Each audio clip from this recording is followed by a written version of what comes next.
Pasal 6, masukan dari wakil ketua tidak usah saya bacakan, coba rekan-rekan lihat biar kita sepakati. Pasal 6 sepakat? Sepakat. Ya, kami sudah baca. Pasal 7. Pasal 7 sepakat? Gimana? Pasal 8.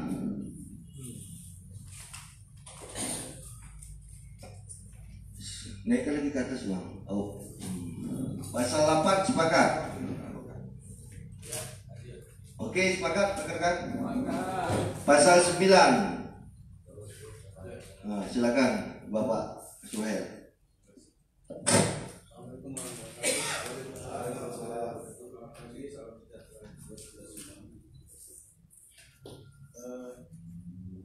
Saya telah membaca bahwa pasal 9 ini sama nomor 12 pertanyaan saya adalah apakah kita menambah lagi? Maksudnya tidak bertentangan dengan peraturan ini. Kalau sapol itu apa dibahas lagi? Ini Pak Ketua. Enggak, maksudnya dijelaskan tuh Pak, poin berapa pasal 9 kaitan dengan berapa ayat berapa sesuai dengan 12. Mohon maaf Pak, saya ini Bapak mau membahas di poin berapa dari pasal 9 ayat berapa? Masalah pembicaraan 31 meliputi kegiatan. Saya mau menambahkan. Mau bicara 31 meliputi kegiatan. Oke. Jadi dasarnya adalah pasal 69 MP 12 di situ menyatakan bahwa hak anggota dewan itu antara lain mengajukan pertanyaan, kemudian menyampaikan usul dan pendapat. Kemudian di pasal 82 di situ dinyatakan bahwa setiap anggota DPRD dalam rapat DPRD berhak mengajukan usul dan pendapat baik kepada pemerintah daerah maupun kepada pimpinan. Jadi di sini saya melihat bahwa urutannya dalam rancangan kanun yang telah dan bupati, pertama-tama penjelasan bupati dalam rapat perhitungan anggaran daerah. Kemudian pandangan fraksi terhadap anggaran dan tanggapan atau jawaban tadi adalah pemenang. Jadi kalau melihat kepada pasal 82 PP 12 saya menyampaikan usul. Ya. Maksud saya adalah supaya kita setiap anggota dewan ini mempunyai hak kita mengajukan supaya dalam rapat ada jadi setelah penjelasan bupati dalam rapat perhitungan anggaran kanun, jadi kalau sesuai dengan pasal 82 PP 12 saya ingin mengusulkan penambahan yaitu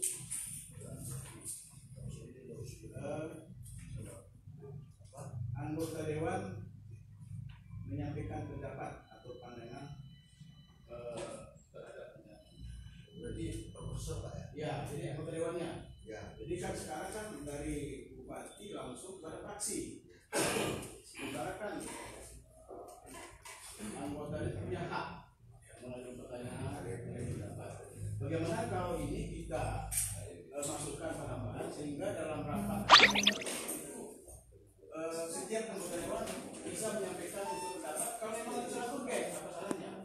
Karena bagaimana juga bahwa setiap anggota itu punya beban terhadap konstituen.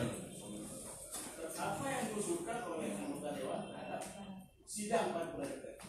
Jadi kalau memang itu bisa ditampung, saya ingin menambahkan bahwa ada usul di situ tanggapan ataupun pendapat anggota dewan. Jadi nanti diatur oleh ketua mungkin apakah setiap termen atau domen bisa itu. Jadi yang jelas adalah perlu ada kita tampung di sini hak anggota dewan untuk mengajukan pendapat ataupun saran. saya kira itu masukan yang sangat bagus. Untuk sementara kita tampung dulu di ini di rancangan. Jika kita sepakat ini bersama, mana tahu bisa di review ini diterima, ya tidak masalah saya kira. Ya, ya boleh silakan. Sesuai dengan usul Bang Daswaludin, ini sebenarnya agak mendetail memang, cuman fraksi ini kan berasal dari person juga. Ini aja ini.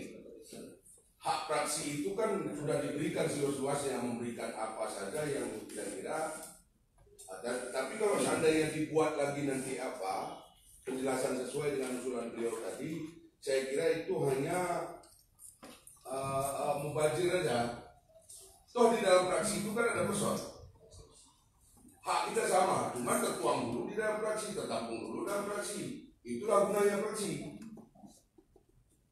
Kalau seandainya dibuat lagi klausul untuk supaya setiap person diberikan hak bicara, nanti seperti apa namanya di dalam peristiwa-peristiwa sidang paripurna atau sidang apapun, tidaklah mewakili fraksi. Di fraksi pun kan ada nanti ditunjuk juru bicara dan lain-lain. Saya kira itu. Ya, kita sepakat. Pak Asri menyatakan di fraksi sudah bisa menyampaikan gagasan melalui perorangan. Mungkin di fraksi ada, di komisi juga ada. Jadi Pak Syuraludin mungkin di perorangan juga gitu. Ya, silakan. Jadi pendapat bahwa kita ada pendidikan itu berjenjang. Jadi kalau dia berjenjang ada penjaring penjaringan. Jadi kalau fraksi itu sudah kolektif. Jadi sebelum jatuh ke fraksi, pasalnya sesuai dengan ketentuan bahwa salah satu hak daripada anggota menyampaikan usul dan pendapat dan menyampaikan pertanyaan. Baik itu sehingga dengan demikian tentu pandangan atau pendapat anggota dewan pada waktu sidang paripurna nanti kan ada istilahnya pendapat fraksi itu nanti dikalkulasikan kondisi lain dikasih juga tanggapan anggota dewan di sidang paripurna itu nanti dikoneksikan dengan tanggapan fraksi nanti setelah gilirannya ada tapi tidak akan bentar ya. Cukup. Silakan. Jadi sebenarnya penjelasan Pak Surya benar, apa juga disampaikan oleh Pak Kasti benar. Tapi begini dia teknisnya, begini dia pimpinan. Setiap anggota dewan berhak memberikan pendapat di dalam sidang paripurna, baik kanun baik yang lainnya sidang dilakukan. Tetapi pun anggota dewan ini harus tetap walaupun dia person tetap atas nama fraksi berhak seluas-luasnya setiap anggota tidak boleh dibatasi hak berbicaranya, tetapi tetap dia membawa nama fraksi. Jadi nanti di akhir kita ada yang disebut dengan namanya pandangan akhir fraksi. Inilah luas simpulnya. Nah, apa yang kita sampaikan melalui sama pribadi pribadi tapi membawa fraksi, nanti disimpulkanlah dia di pandangan akhir fraksi. Kira-kira seperti itu dia, Pak Suel. Terima kasih. Terima kasih. Iya, silakan. Tadi yang namanya situasi dengan kondisi yang kita membahas edukatif ini, DPR ini hak ada mereka kita masih dalam demokrasi mereka itu sampaikan aduan keuangan kita. Dari sedikit saya menyimak apa yang dibilang Pak Suel ini ada baik. Kenapa? Jadi Pak Suel ini dia latar belakang kemarin dia dari birokrasi, mungkin beliau juga dalam beberapa periode memantau melihat situasi rapat paripurna yang ada di lembaga negara. Memang saya sendiri dengan pengalaman tertutupi kita tidak mengatakan tidak sempurna, itulah yang kita perbaiki untuk yang kedepannya. Situasi dalam paripurna tadi apa yang dibilang Pak Wadi dan Pak ini ada benar, karena setiap hak pendapat anggota DPRD di dalam paripurna situasi di sidang alangkah elegannya memang ada menyuarakan suatu pendapat. Artinya apa? Karena suasana di rapat paripurna itu banyak yang melihat satu kredibilitas seorang anggota DPR untuk mengangkat pendapat situasi permasalahan-permasalahan yang ada di Kabupaten Tenggara. Jadi kita berikan suatu peluang untuk mengeluarkan pendapat itu, dan pada akhirnya nanti akan kita simpulkan kepada pendapat akhir fraksi. Karena pas situasi selama ini kan kita melihat itu yang tidak nampak. Karena kami juga periode kemarin melihat dengan konsultasi sama kawan-kawan di kabupaten luar, suasana memang kayak gitu. Tapi bukan berarti kita istilahnya langsung menjustis apa yang pendapat kita itu, bahwa tapi itulah masukan pendapat itu. Saya setuju itu apa itu. Ya, silakan.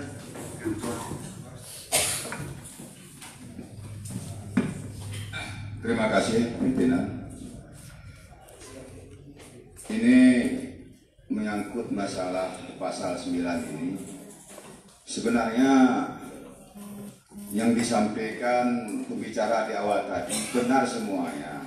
Cuman lagi tinggal kita mengadopsi. Ini fraksi ini adalah utusan dari partai. Utusan dari partai ini ada di DPR.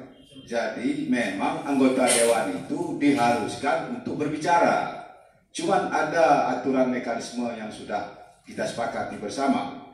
Oleh sebab itu, selama ini yang kami melihat mungkin ada kelemahan, itu kita perbaiki. Kami sangat sependapat.